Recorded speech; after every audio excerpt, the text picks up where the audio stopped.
People ask me in this third ward race, what are your big promises? What are your big plans? If I'm elected your third ward city councilman, there's two things I'm going to do right up front.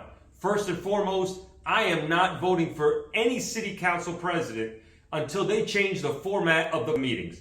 It is ridiculous that the public has to wait hours on end in order to have the public portion. It is ridiculous that the public has a strict time limit on how long they talk, but the council members can talk for as long as they want. Before the vote, during the vote, after the vote, in between. It goes on and on and on, and it doesn't, not only does it make Paterson look ridiculous, it doesn't actually help the public anyway. They're supposed to be doing work during those meetings.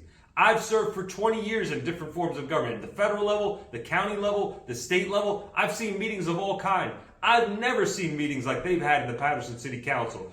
I am going to demand change of how they format those meetings. And again, if I don't get enough council members to join me in that, then I'm going to call them out. And you're going to have to call them out with me. That's part of my plan. Number two, I'm not going to vote for any development in Paterson, not a single one, until they explain to me exactly on every single development how much money is coming into Paterson in terms of revenue versus the cost to the school board for the children that will be created from that development. It's time that we stop putting the burden on the school board. We blame the school board for raising our taxes. We blame the school board for the performance of our schools. But the city council is making that job so much harder by overcrowding our schools with new development. There's not a single classroom in Paterson that's not overcrowded. It's time that we ask the right questions and we get the right answers before we approve any development in Paterson. And I'm going to hold that line. And again, if other city council members don't join me in asking for that, we're going to have to call them out.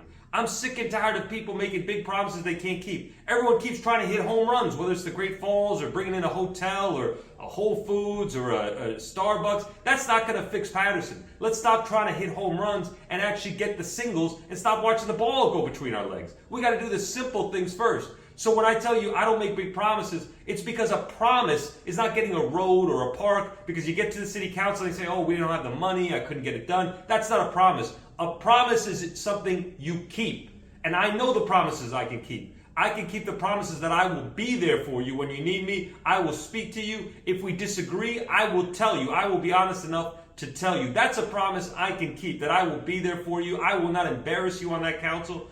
I will be there to represent you and your best interests and the best interests of Paterson. That's a promise I can keep. That's why I don't make these big promises, these big plans. If there was some secret plan, some special plan, some secret seeds that could fix Paterson, we would have got it done already. That's not what's going to help Paterson. Hard work and doing things the right way for a long period of time, that's going to help Paterson. That may not be a message that everybody wants to hear, but that's the message that I have to give. And I'm going to need you, the public, to go along with me if I get elected to that council. You won't see me swaying with the wind on that council from left to right, from here to there, from position to position, just for political advantage. I will take a stand and I will hold to it. I will listen, and I will listen to people both for and against, but I will hold to my positions because I believe in them. I won't just sway in the wind like so many others, Paterson. I want to get to work for you. I have 20 years of government experience, and I want to get to work for you and the community that we share. Election day is Tuesday, May 14th. I'm 2A on the ballot. Assad Akhter here, running for 3rd Ward City Council. Thank you.